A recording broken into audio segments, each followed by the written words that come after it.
Dear students, السلام علیکم۔ Army public school P M A کے اس تدریسی نیٹ ورک پر ہم آپ کو خوش آمدید کہتے ہیں۔ اسٹوڈینٹس، ویڈیو شروع ہونے سے پہلے آپ اس پیج پر دیے گئے بٹن سے سبسکرائب کر کے بیل آئیکن کو دبا دیں تاکہ ہماری آئندہ آنے والی ویڈیو سے بر وقت آگاہ ہو سکیں۔ آج کے اردو مضمون میں ہمارا ٹاپک ہوگا ابو ابن ادہم۔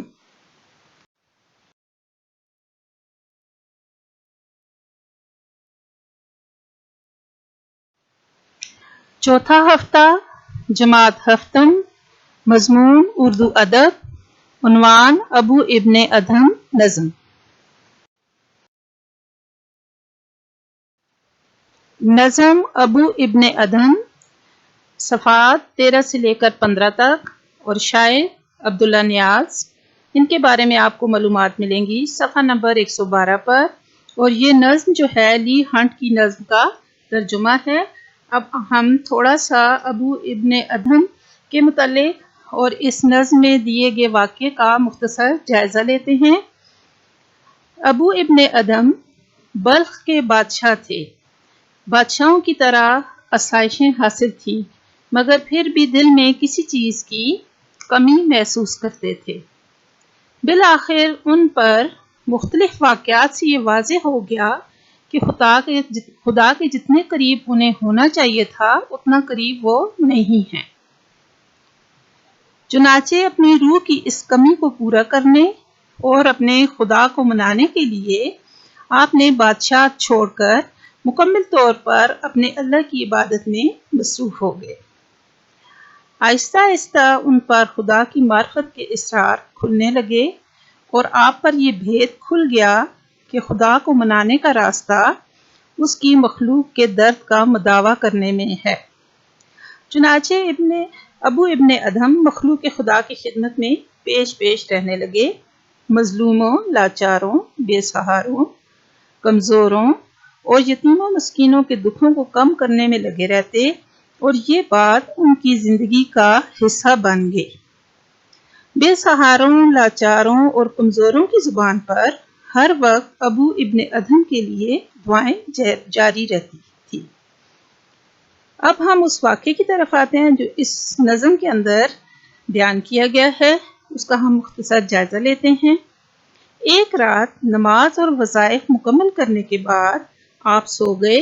رات کے دوسرے پہر آپ گہری نیند سے بیدار ہوئے تو کیا دیکھتے ہیں کہ آپ کی خوابگاہ میں سفید رنگ کی روشنی پھیلی ہوئی ہے، اور بہت ہی روشن چہرے والا فرشتہ ہاتھ میں سونے کا قلم لیے ہوئے سنہری کتاب میں کچھ لکھ رہا ہے۔ خوابگاہ کا ماحول نورانیت اور بزرگ فرشتے کی وجہ سے معطر ہوئے جا رہا تھا۔ آپ نے بزرگ فرشتے سے پوچھا کہ وہ اس سنہری کتاب میں کیا لکھ رہے ہیں۔ بزرگ فرشتے نے جواب دیا کہ ان لوگوں کے نام لکھ رہا ہوں جو خدا سے محبت رکھتے ہیں۔ آپ نے بےتابی سے پوچھا کیا میرا نام بھی اس فہرست میں ہے؟ نہیں، فرشتے نے جواب دیا۔ ابو ابن ادہم نے ہلکی آواز میں فرشتے سے کہا، میں اللہ کی عبادت کرتا ہوں اور اس کے بنائے ہوئے بندوں سے بہت پیار کرتا ہوں، تو آپ ان میں میرا نام بھی لکھ دیں۔ فرشتے نے یہ لکھا اور غائب ہو گیا۔ اگلی رات اسی پہر آپ کی آنکھ کھلی، وہی فرشتہ ہاتھ میں سونے کا قلم لیے اس سنہری کتاب میں کچھ لکھ رہا تھا۔ ابو ابن ادہم فرشتے سے اجازت لے کر انہوں نے یہ کتاب دیکھنی شروع کی تو کہیں بھی ان کا نام نہ تھا۔ جب وہ کتاب کے اوراق بلٹاتے ہوئے پہلے صفحے کی فہرست پر پہنچے تو سب سے اوپر ابو ابن ادہم کا نام درج تھا۔ وہ خوشی سے نہال ہو گئے۔ اس کہانی سے ہمیں یہ سبق ملتا ہے کہ خدا کی محبت اس کے بنائے ہوئے بندوں کے دکھوں کو کم کرنے سے حاصل ہوتی ہے۔ اب آتے ہیں ہم شاعر کے بارے میں تھوڑی سی میں آپ کو معلومات دیتی ہوں، اور یہ آپ کو صفحہ نمبر 112 پر بھی مل سکتی ہیں۔ آپ کا سال ولادت 1895 بمقام لیا، ضلع مظفر گڑھ اور ملتان کے مدارس میں معلم رہے۔ ایم اے فارسی میں پرائیویٹ امیدوار کی حیثیت سے شرکت کی اور پنجاب یونیورسٹی میں اول آئے۔ نظم ابو ابن ادهم کے ترجمے سے شہرت حاصل کی، 1971 میں انتقال کیا۔ متفرق کلام پروفیسر جعفر بلوچ کی توجہ سے صبح سخن کے نام سے شائع ہوا، لیکن ابھی تمام کلام یکجا نہیں ہوا۔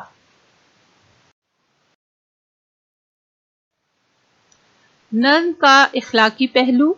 ہمارا مذہب حقوق العباد پر بہت زور دیتا ہے، اور اللہ تعالیٰ بھی ان لوگوں سے محبت رکھتے ہیں جو اللہ کے بندوں سے محبت رکھتا ہے۔ اس لیے دوسروں کے کام آنا چاہیے اور ان کی مدد کرنی چاہیے، کیونکہ اللہ کا قرب حاصل کرنے کے لیے اس کے بندوں سے محبت ضروری ہے۔ یہی ہے عبادت، یہی دین و ایمان کہ کام آئے دنیا میں انسان کے انسان۔ خلق خدا سے محبت کرنے والے بارگاہ ایزدی میں بلند مقام رکھتے ہیں۔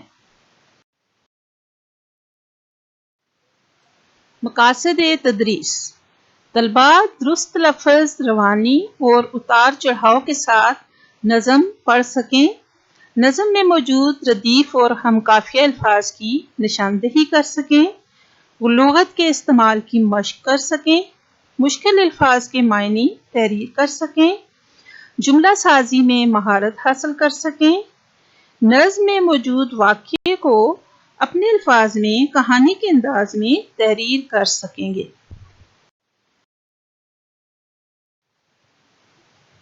زبانی انفرادی بلند خوانی۔ طلباء درست لفظ، روانی اور اتار چڑھاؤ کے ساتھ نظم پڑھیں گے، نظم میں موجود ردیف اور ہم قافیہ الفاظ کی نشاندہی کر سکیں گے۔ تحریری کام۔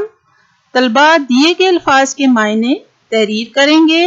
بیاض طلائی، خواب شیریں، سمن پوش، شبستان، مشرف کرنا، یہ آپ لغت کی مدد سے اور صفحہ نمبر 106 سے لکھ سکتے ہیں۔ سوال نمبر 2، نظم میں دیے گئے واقعے کو کہانی کی صورت میں لکھیے۔ تو سب سے پہلے آپ نظم اور شاعر کا حوالہ دیں گے، اس کے بعد آپ تمام اشعار کو بغور پڑھنے کے بعد ان کے مفہوم کو سمجھنے کے بعد ہر بند کے اہم نکات کو لکھیں گے، پھر اس کے بعد ان نکات کو ترتیب دیں گے، اور تیسرے نمبر پر آپ ان تمام نکات کی مدد سے واقعے کو کہانی کی صورت میں لکھیں گے۔ اب ہم آتے ہیں سوال نمبر 3، مندرجہ ذیل الفاظ کو اپنے جملوں میں استعمال کیجئے۔ خواب شیریں، دیوار و در، قلم بند، خلق خدا، رخصت، شادماں۔